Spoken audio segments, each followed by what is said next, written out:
1 Tesalonika 5 ayat 16, satu ayat yang sangat singkat tetapi mempunyai penggunaan yang luar biasa.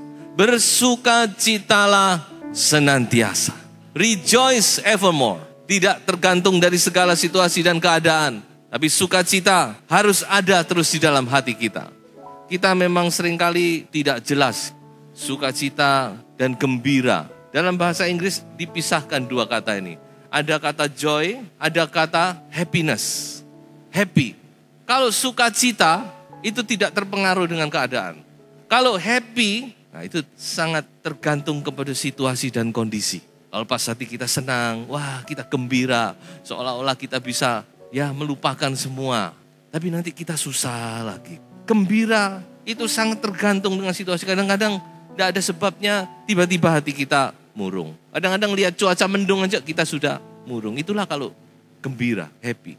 Tapi kalau sukacita itu lain. Nah ya Tuhan mau adalah sukacita.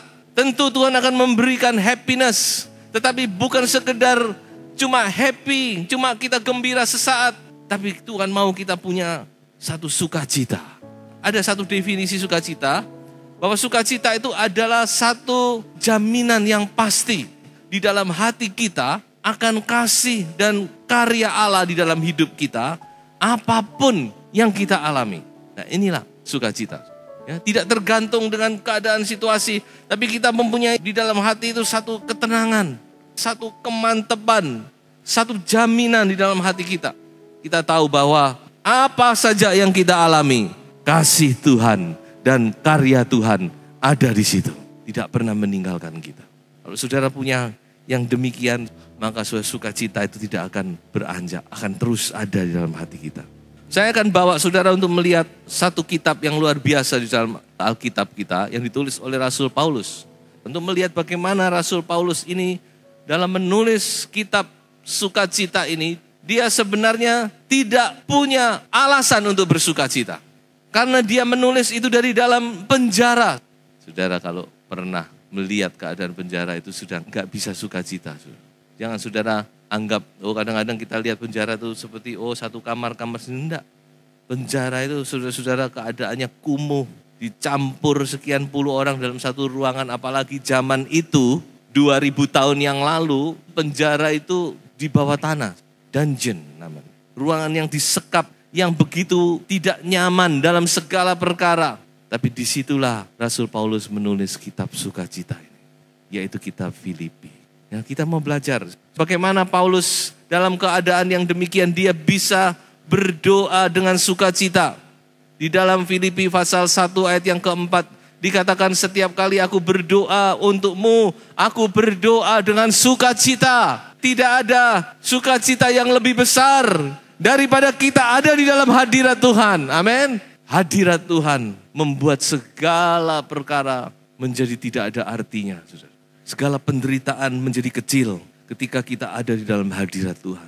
Itulah sebabnya Paulus dalam keadaan yang sangat tidak nyaman, dia masih bisa bersukacita. Karena saya yakin dia banyak berdoa di situ. Berdoa dengan sukacita. Yang kedua, saudara-saudara, kita melihat bagaimana Rasul Paulus dalam penderitaan.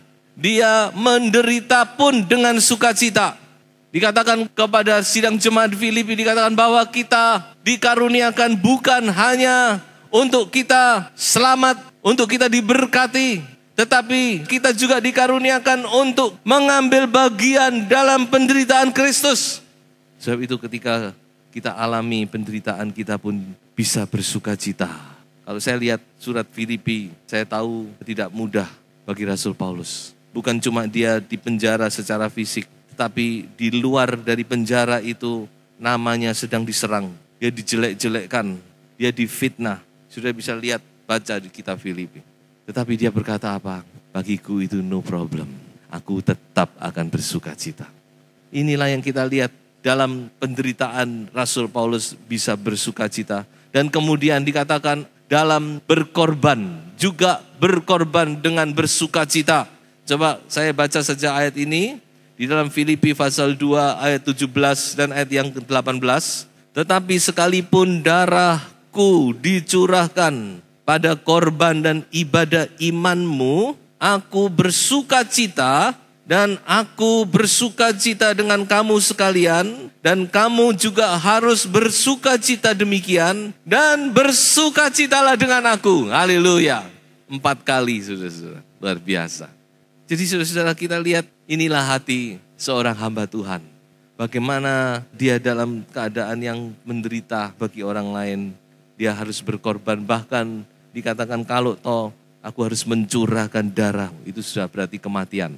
Namun aku akan bersuka cita. Aku akan tetap bersuka cita. Dan bersuka citalah dengan aku. Jadi kita melihat satu teladan yang luar biasa yang ditunjukkan oleh Rasul Paulus.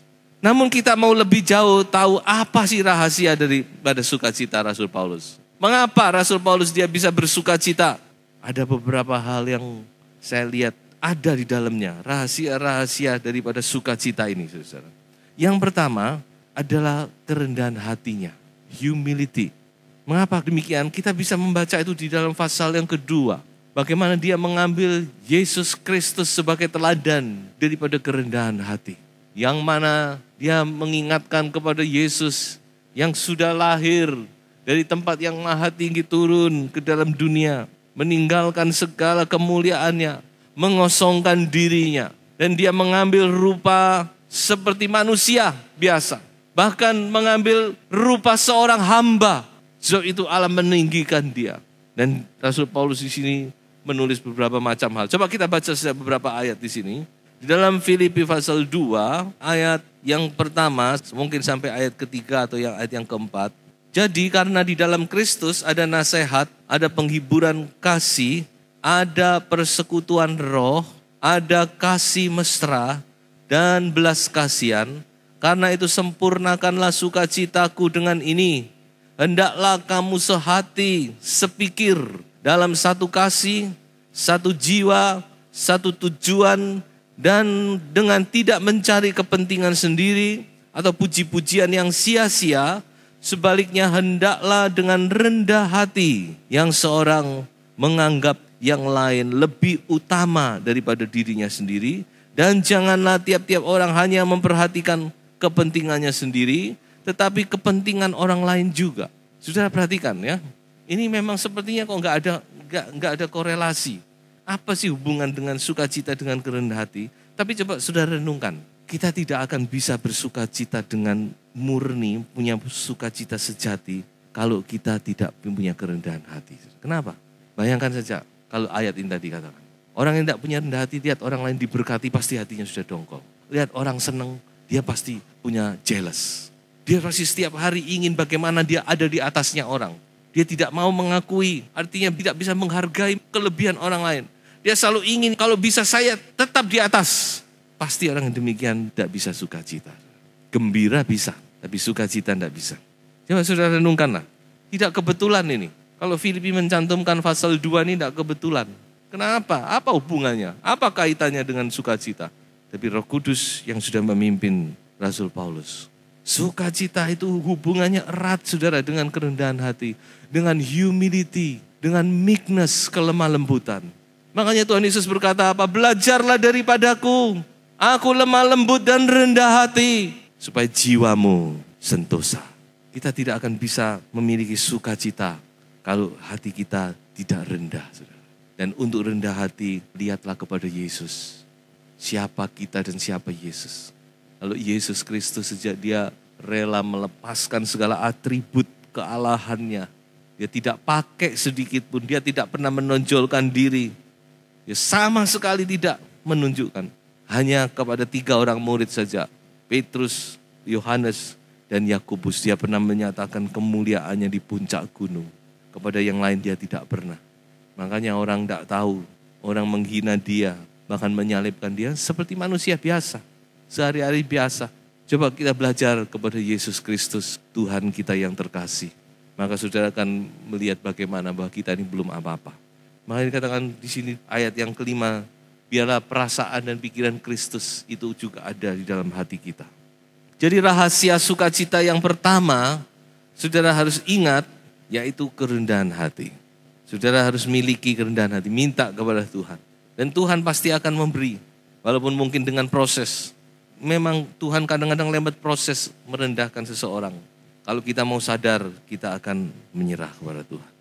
Yang kedua, sukacita itu mempunyai hubungan yang erat dengan motivasi dan sasaran kehidupan kita.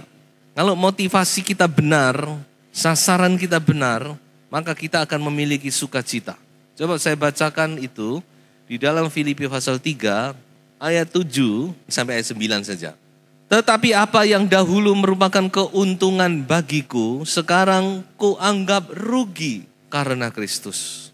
Malahan segala sesuatu kuanggap rugi karena pengenalan akan Kristus Yesus Tuhanku lebih mulia daripada semuanya.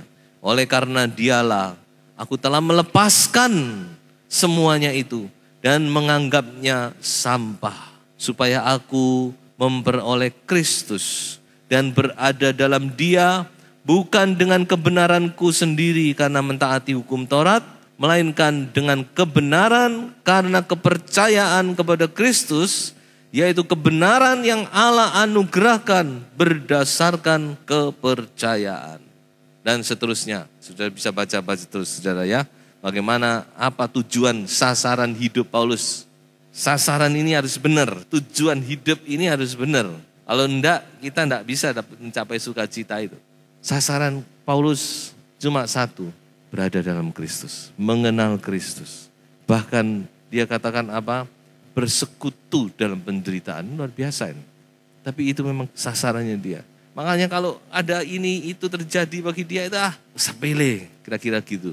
Hal yang kecil, yang sepele, yang tidak perlu kita selalu terus ke sini. Hati kita terus tidak bisa tenang, tidak bisa sukacita karena terpengaruh kiri kanan ini. Tapi coba sasaran kita, motivasi kita, sasaran hidup kita benahi di tahun yang baru ini. Amin. Apa sih sasaran hidup Anda? Ingat saudara, dengan bertambahnya tahun juga bertambah dekat hari kedatangan Tuhan. Apa sasaran kita ini? Coba kita tata lagi. Biarlah motivasi dan sasaran hidup kita ini benar. Maka saya yakin Tuhan akan memberikan sukacita dalam segala keadaan. Sukacita kita tidak terpengaruh. Mari, inilah yang menjadi teladan bagi kita. Bagaimana sasaran yang tepat, yaitu Kristus, bukan diri sendiri. Itu inti daripada sasaran dan motivasi Paulus dalam hidupnya. Dan yang ketiga, rahasia yang ketiga, yaitu rasa puas atau kecukupan, self-contentment, puas. Coba kita baca Filipi pasal 4 ayat 10 sampai ayat yang ke-13. Aku sangat bersukacita dalam Tuhan bahwa akhirnya pikiranmu dan perasaanmu bertumbuh kembali untuk aku. Memang selalu ada perhatianmu tetapi tidak ada kesempatan bagimu. Kukatakan ini bukanlah karena kekurangan, sebab aku telah belajar mencukupkan diri dalam segala keadaan. Aku tahu apa itu kekurangan dan aku tahu apa itu kelimpahan.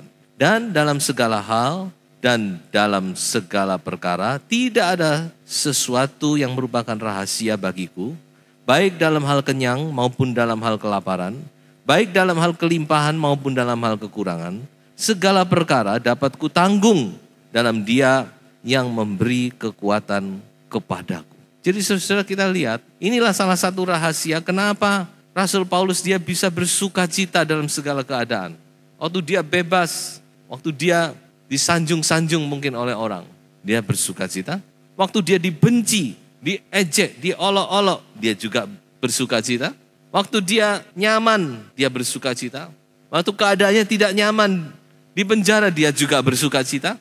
Salah satu rahasianya, dia bisa mengatur dirinya sedemikian rupa, dia mencukupkan diri dalam segala perkara. Di limpahan dia bersukacita, waktu dia kekurangan pun dia tidak ada masalah. Dia bisa menyesuaikan diri. Inilah saudara-saudara yang luar biasa, yang harus kita pelajari bagaimana saudara dalam segala keadaan kita bisa bersukacita, kita bisa tetap tetap bersukacita dalam segala keadaan. Ini salah satu rahasia. Jadi kita lihat beberapa rahasia dari Rasul Paulus. Pertama, humility, kerendahan hati. Kedua, motivasi dan sasaran yang benar dalam hidup. Dan ketiga adalah self-contentment. Rasa cukup, rasa puas. Orang yang tidak pernah merasa puas, dia tidak akan bersukacita. Dia tidak mengerti apa itu sukacita. Hatinya selalu akan dongkol, penuh dengan kritik, penuh dengan cemooh, penuh dengan macam-macam. Dia nggak bisa menikmati. Bagaimana bisa menikmati? Nggak pernah berkecukupan, nggak pernah merasa cukup. Makanya itu belajar, segala perkara dapat kutanggung di dalam Dia yang memberi kekuatan kepadaku. Perkara apa yang tidak bisa saudara tanggung? Kalau Tuhan ada di pihak saudara, semua bisa, bukan? Tidak ada masalah. Segala sesuatu sudah bisa tanggung. Pegang ya rahasia-rahasia ini, karena Tuhan akan memberi sukacita di tahun yang baru ini. Percaya saudara-saudara, ya, sukacita itu menyertai saudara mulai permulaan tahun sampai akhir tahun dan sampai selama-lamanya. Haleluya. Pegang janji Tuhan. Pegang perkataan Tuhan. Amin ya Tuhan. Haleluya. Saya akan tutup dengan 2 ayat. Yang pertama, Filipi pasal 4 ayat 4 sampai ayat yang ke-7. Bersukacitalah senantiasa dalam Tuhan. Sekali lagi kukatakan, bersukacitalah. Ayat 5, hendaklah kebaikan hatimu diketahui semua orang, Tuhan sudah dekat. Ayat 6, janganlah hendaknya kamu khawatir tentang apapun juga, tetapi nyatakanlah dalam segala hal keinginanmu kepada Allah dalam doa dan permohonan dengan ucapan syukur. Ayat yang ke-7, damai sejahtera Allah yang melampaui segala akal akan memelihara hati dan pikiranmu dalam Kristus Yesus. Amin. Haleluya. Haleluya. Bersukacitalah. Sekali lagi bersukacitalah. Masih adalah satu lagi. Mazmur 37 ayat 3 dan 4. Percayalah kepada Tuhan dan lakukanlah yang baik. Diamlah di negeri dan berlakulah setia. Ayat 4. Dan bergembiralah karena Tuhan, maka Ia akan memberikan kepadamu apa yang diinginkan hatimu. Tuhan memberkati saudara-saudara semua.